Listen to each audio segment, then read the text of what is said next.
Good morning and Pastor Jen is back and happy Lord's Day po sa lahat ng mga nanonood sa aking Facebook page. And I want to share that verse, Jeremiah 31 verse 3. Sabi niya doon, I have loving you that love that no end. So ang verse na yon, ang sabi niya, minamahal daw tayo ng Diyos ng pagmamahal ng walang hanggan. So, ang dapat natin gawin, sa ibang translation kasi noon, sabi niya, I show my love to you so that you move forward in me. Nawa po sa ating lahat, pag nararanasan natin yung pagmamahal po ng Diyos, the way na na-experience natin yung miracle, yung love ni Lord, now po mas more na lumalapit tayo sa Kanya. At ang napapansin ko sa mga Kristiyano po, na-experience nila ng kunting miracle, nag-stay na sila kung asan po sila. Hindi po dapat tayo ganon.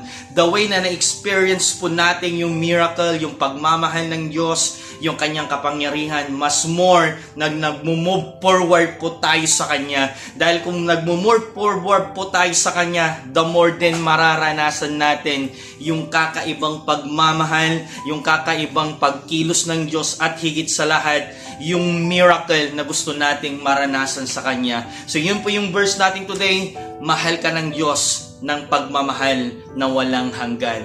God bless you and don't forget to share, like, follow my page, and to God be the glory. See you next verse.